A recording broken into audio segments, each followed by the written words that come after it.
Šajā sērijā ceļamies agri pirms saulēkta, lai kāptu uz Sigrijas kalnā un baudītu elpu aizraujošus skatus no virsotnes. Pēc brokastīm baudam atpūtu pie baseina, kam sekos īsts Šrilankas lauku piedzīvojums, izbrauciens ar vēršiem, motobloku un laivu. Vietējā saimniece mūs sagaidīs ar mājās gatavotām pusdienām, gids iemācīs, kā ēst ar rokām un vakarā iekārtosimies jaunā viesnīcā, kur pirmo reizi izbaudīsim, kas ir Šrilankas masāža, kā arī vakarā tradicionālās Šrilankas dejas. Nākamajā dienā iepazīsim vietējos garšaugus, bet jau pēc pusdienām mēs nokļūsim mirdzošā dārgakmeņu pasaulē ar daudz karātu akmeņiem. Dienas noslēgumā baudīsim vakaru kalnos un svinīgu brīdi templī pie Budas zoba relikvijas.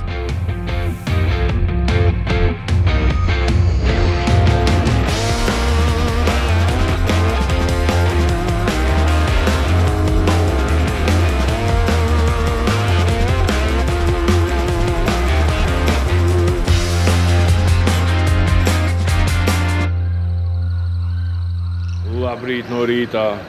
Esam cēlušies šodien gandrīz 4, nedaudz pēc 4, un tagad ir jau 5. Mēs dodamies kāpt kalnā. Esam jau visi sēžam busiņā, gaidām, kad varēsim braukt. Protams, nevarētu teikt, ka nenāca miedziņš no rīta. Pilnīgi nenāca. Jā, bet Varētu katru rītu tādu turpināt. Ko tu saki? Būtu pavisam savādāka dzīve. Vai tā dzīvība būs, jā?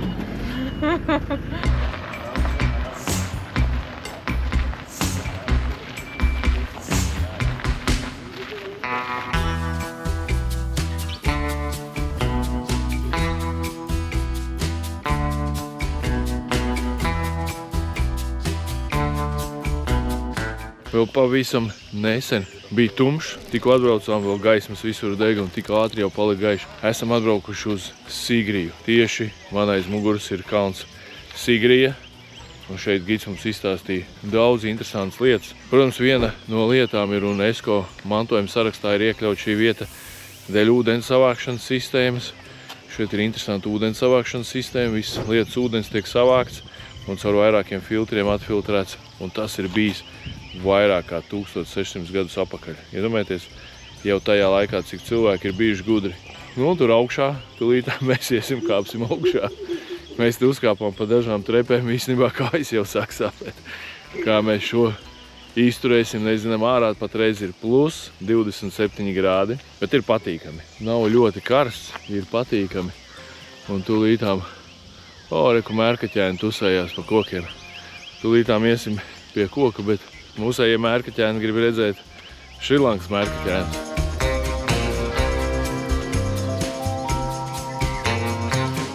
Sigirija kalns, jeb Lauvas klints, ir karaļa Kaspaja pirmā būvētās galvaspilsētas drupas un viens no Ceilonas, jeb Šrilankas salas simboliem – celtniecības un inženierijas brīnums. Klinti no visām pusēm ieskauj džungļi, un to pat reizē mēdz daivēt par 8. pasaules brīnumu. Pats komplekss ierīkots 5 līmeņos – terases, dārzi un baseini, nekādas ēkas vai to drupas. Rodas jautājums, kā tik precīzus un apjomīgus būvdarbus spējuši veikt tik grūti pieejamā vietā un tādā augstumā ar ļoti apjomīgiem ķieģeļu mūrējumiem.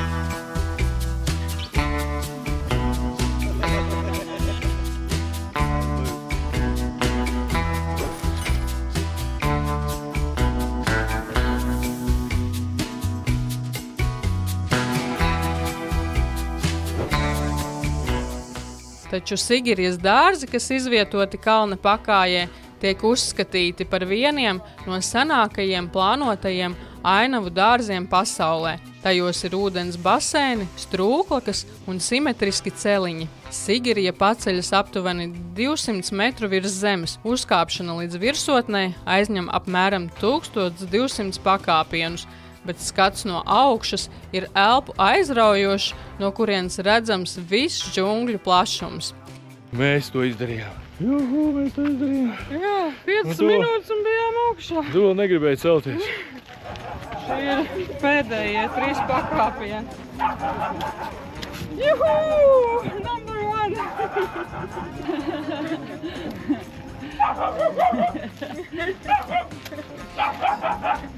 Esam sasnieguši Sigrijas tempļa drupas. Par šo vietu es jau līdz šim zināju, protams, bet kārtējo reizi pierādās, ka ir jāizbauda visas tās vietas, kas ir arī populāras, lai arī jums nešķistu viņas varbūt tām tik ļoti interesantas, bet tiešām šeit nokļūstot, mēs saprotam, ka celties no rīta 4, tas bija tā vērts kāpt augšā visu šo stundu 20, cik mēs gājām, un tie skati, kas pavarās visapkārt, mēs redzam, ka Šrilanka ir zaļa, ir skaista, un viens interesants fakts šeit aizmugurē ir baseins, kurš nekad neesot sauss, un dēļ šīs baseina un šīs ūdens sistēmas šī vieta ir tikusi iekļauta UNESCO mantojuma sarakstā, jo šī ūdens sistēma, kas ir būvēta vismaz 1600 gadi apakaļ, tas ir kaut kas ļoti unikāls. Šis ir pilnīgi dabiska apūdeņošanas sistēma, bez mehānikas, bez jebkādām elektrībām. Viss ir zaļš tikai tāpēc, ka šī apūdeņošanas sistēma to ūdeni ar spiediena palīdzību dzen uz augšu, un šeit nekad nekas neizžūst. Šādi varētu sēdēt vēl ilgi un baudīt šos skatus, bet ir jādodas apakaļ, lai mēs nenokavētu brokas un lai mans vēderiņš tiktu pie kārtējās papājas devas. Tā kā dodamies apakaļ uz viesnīcu un diena solās būt ļoti, ļoti daudzpusīgi un aktīvi, jo tikai tagad ir 7 no rīta, un mēs jau esam tik daudz ko redzējuši un piedzīvojuši. Dodamies brokastīs. This is a village safari tour. All this includes a first start of the bull cart. Bull cart is a Sri Lanka's vehicle going to the jungle area 1 kilometers.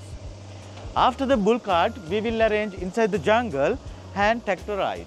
Then after go to the boat ride, nice boat ride, sir. You can see the rock in the Lake Sigiriya. After then go to the village house. You can see the how to make cooking, ma'am. You can try with lady, have a cookery class also. Include the lunch, have a traditional Sri Lankan lunch, rice and curry. And finally come into the tuk-tuk back to here.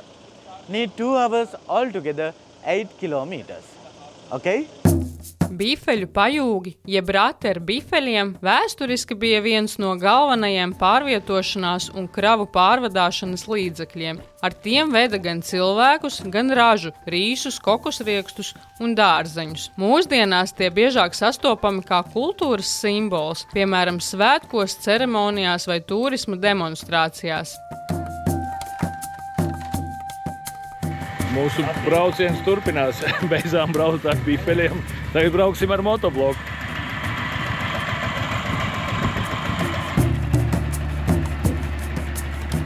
Un tā mēs dodamies tālāk dzīvē. Kur vēl ir iespējams izbraukt? Ar bulli, ar bifeļiem, ar motobloku. Tūlītām laidīsim drīz arī saprot, pie kāda ezera būsim, laidīsim arī ar laivu.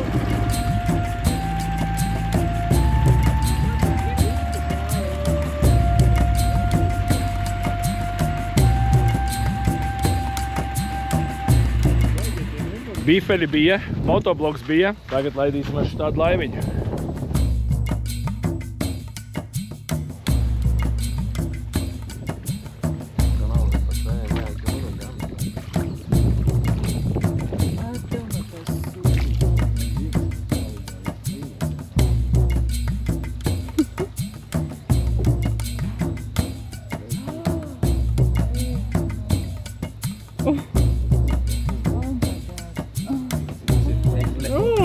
Bellissimo!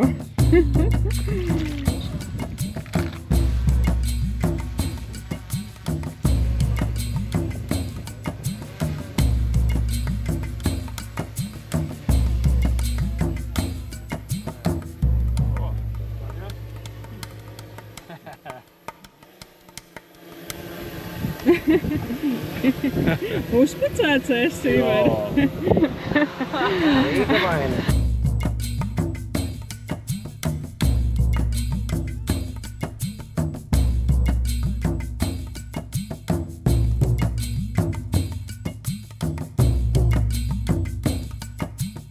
So you are being welcomed by Ayubowan.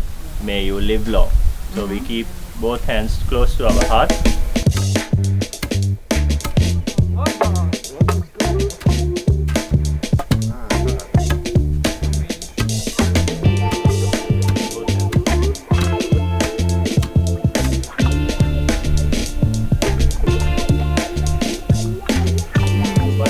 Sri Lanka.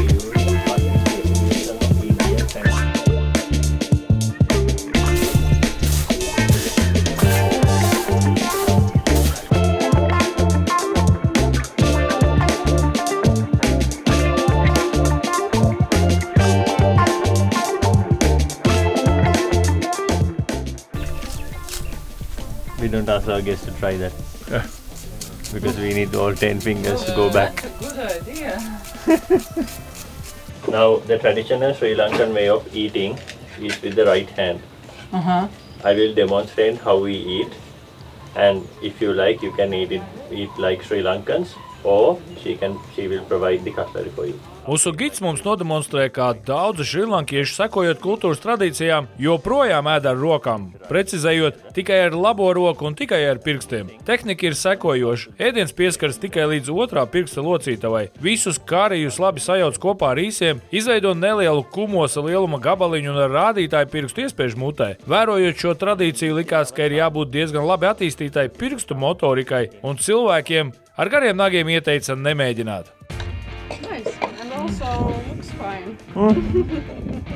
That's how we eat as Sri Lankans. Sērijas turpinājumā miers jaunā viesnīcā, atslābinošas masāžas un krāšņas Šrilankas dejas, kas iekrāso vakaru. No rīta smaržīgi tropu dārzu pastāja, kur katrs augsts stāsta savu stāstu. Pēcpusdienā dārgakmeņu muzejs, kur mirdz pasaules retākie akmeņi. Vakars kalnos klusums, miers un noslēgumā svinīgs brīdis templī, kur mīt Budas zobs.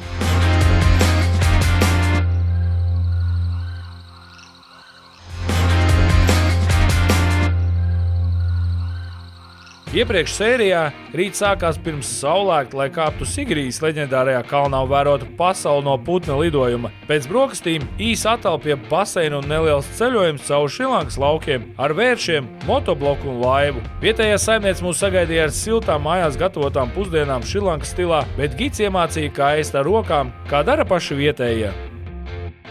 Paidīgi griesti, te ir griesti, augstie griesti, kas ir absolūts wow! Gulta kā karalim un karalienei. Molberts. Iesim paskatīties, kas ir ārpusē. Durvis ir diezgan smagas. Mūs pabrīdināja durvis neatstāt vaļā, jo, lai nenāktu iekšā mušas un insekti. Bet paskatieties, wow, mums ir savs privātais peldbaseins. Lai arī maziņš, bet tomēr ir. Nu, 2 pilnīgi pietiek, kā lielā vanna. Nu, mazliet lielāka par vannu. Es varētu uzreiz visām drēbēm iekšā. Iespaidīgi, ļoti skaisti. Šeit ir ļoti skaisti. Šeit mums ir terasīte, kas ved uz tādu džungļu vidi. Un šeit, guļot tepat terasē, var novērot, ka te atnāk dažreiz ciemos arī ziloņi. Ziloņi staigājot visu riņķī, varot nonākt arī viesnīcas priekšā. Un tad, kad es jautāju, ko jūs dariet ar tiem ziloņiem, ka viņi pastaigājas pa viesnīcas priekšu, viņi saka, neko, ļaujam pastaigāties, jo viņi pēc tam aiziet atpakaļ uz saviem džungļiem. Te jūs varat sastapt arī daudz mērkeķus, ir 2 veidi mērkeķi, tumšie un gaišie. Gaišie baidoties no cilvēkiem, jo es jautāju, vai mērkeķi nav bīstami cilvēkiem, jo viņu ir ļoti daudz un viņi ir ļoti kustīgi. Mums atbildēja, nē, ka gaišie mērkeķi nav bīstami cilvēki, jo viņi paši baidās no cilvēkiem. Savukārt tumšie mērkeķīši, viņi esot ļoti draudzīgi un viņi pienākot un neko tev sliktu nedarot. Pat sadraudzējās ar cilvēkiem. Šeit ir skapīts mantām, bet te ir, skatieties, te ir mini bāriņš, teikana, termosiņš, krūzītes, ūdentiņš. Viss ir skaisti paslēpts. Nav nekāda lieka hausa. Skapī ir dvieļi, halāts, čības, lietusargi, arī seifiņš. Šis ir pirmais numuriņš, kur mums ir halāti. Te ir speciāls galdiņš, skaistuma galdiņš, tāds nevienā numuriņā arī nebija. Var redzēt, ka te ir nolikts fēns. Iesim skatīties, kas notiek ar vannas istabu. Un vannas istaba ir kā tāds maziņš spājas teiktu, jo te ir tik daudz vietas. Un te tu vari dejot duša, spoguļi. Tur ir vanna un tualete. Lieliski, šī ir mana viena no mīļākajām vietām. Vispār vannas istaba ir mana viena no mīļākajām vietām. Noteikti ceru, ka sanāks iet arī šajā skaistajā vannā. Brīnišķīgi.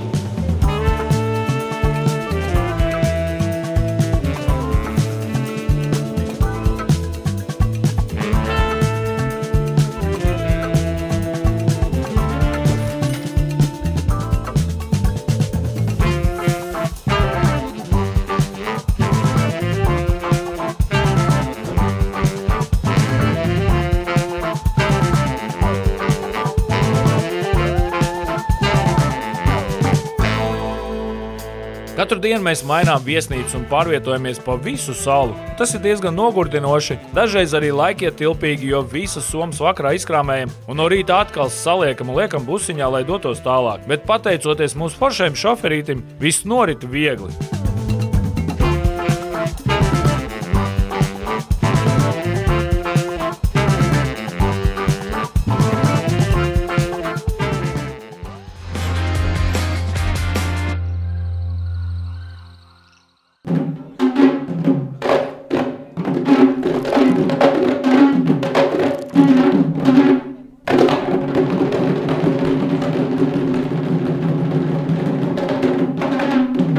Skatoties Šrilankas deju priekšnesums, man galvā bija viens jautājums. Kādies viņu cilvēki uztvertu un vērtētu mūsu tautas dejas? Tādēļ jau mūsu pasaule ir tik interesanti, ka daudzveidība ir it visā.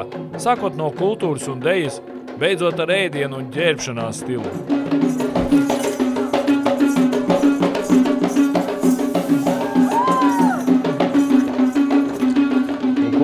Beidzot esam sagaidījuši vakaru. No rīta, es domāju, lielākā daļa bija, kad bija jāceļās nedaudz pirms 5, visi domāja, ka kaut ātrāk pienākt vakars, lai varētu atkal doties gulēt.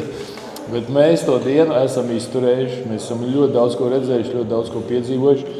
Tagad ir noslēdzošā tāda tā kā fāze šovakar. Tas ir vakariņas. Protams, pārunājam sarunas, kāda ir bijusi mums diena, ko mēs esam redzējuši, un, protams, pārunājam arī dienas nākamo plānu. Ākal diena mums solās ļoti gara, ļoti daudz interesantas lietas mēs redzēsim. Atkal pārbrauciens, atkal jauna viesnīca, atkal noteikti, ka jauna ēdiena un daudz jauna pieredze. Tā kā jau katru vakaru, labu apetīti jums, labu apetīti mums un tiekamies jau rīt no rīta.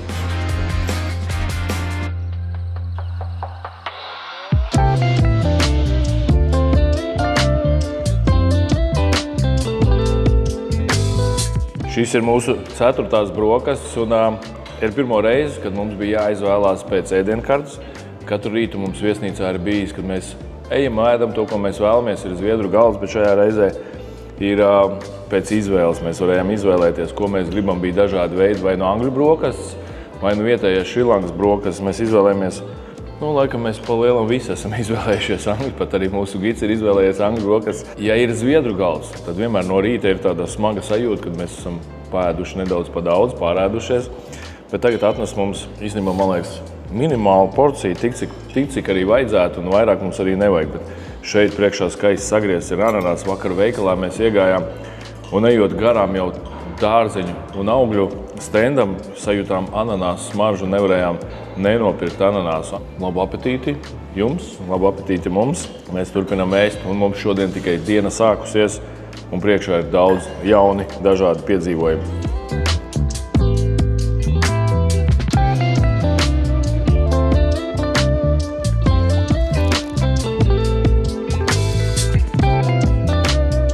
Это шоколадочное, это какао. Вот сюда, посмотрите. Matālija Spice Garden Šrilankā ir populārs turisma apskates objekts, kur apmeklētāji var iepazīt dažādus garšaugus, ārsniecības augus un garšvielas, ko šī valsts audzē un eksportē jau gadsimtiem ilgi. Šie garšaugu dārzi ir īsta botāniskā pasaule, kur garšvielas aug kā tropu meža daļa. Kanēlis, pipari, kardamons vai kurkuma – viss te aug pavisam dabīgi. Gida vadībā iespējams iepazīt katra auga īpašības, ne tikai kā garšvielu virtuvē, bet arī kā daļu no Šrilankas tradicionālās ajurvēdas medicīnas. Var nogaršot zāļu tējas, sajust uz ādas dabīgas eļļas un uzzināt, kā no vienkārša auga top ārsniecisks līdzeklis. Pilnu ekskursiju pa dārziem skatieties Ceļot bez robežām YouTube kanālā.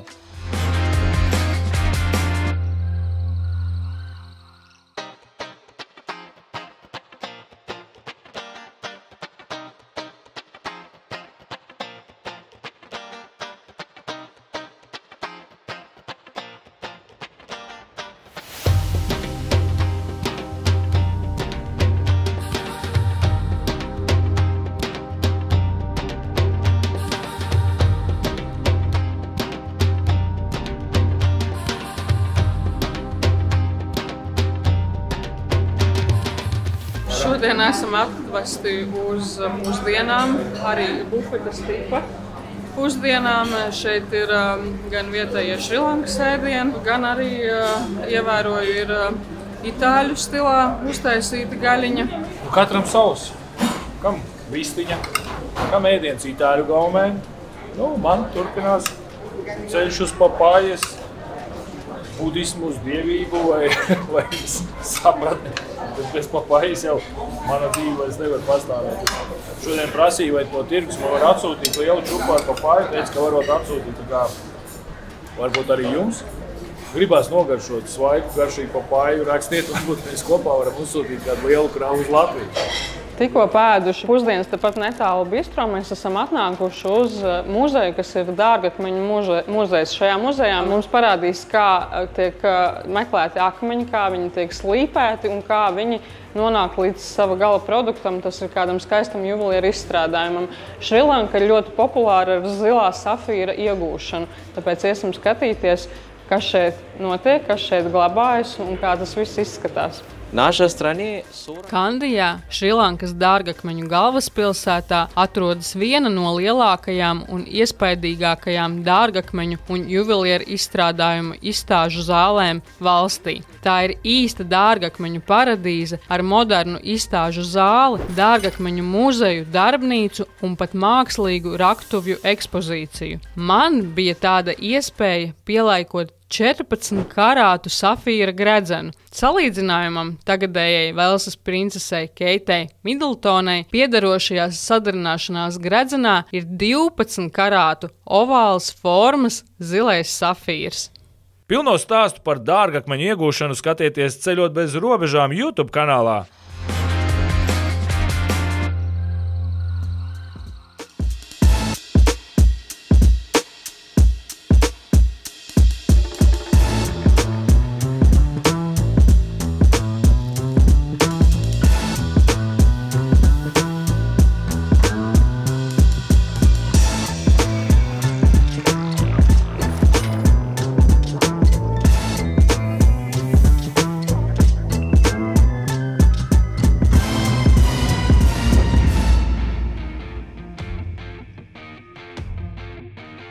Nākamajā sērijā pēc brokastīm dodamies uz vietu, kur dzimst viena no Šrilankas slavenākajām garšām – tejas rūpnīcu. Turpinām ceļu cauri zaļojošām plantācijām un ielūkojamies vietējā tirguskņadā. Pa ceļam kāda laika zobas karta pastēka, no kuras aizsūtām kartiņus uz mājām. Vakar pusē ievācamies neparastā viesnīcā, ēkā, kas savulaik kalpojusi kā tejas rūpnīca. Vakaru noslēdz sirsnīga saruna ar mūsu gidu.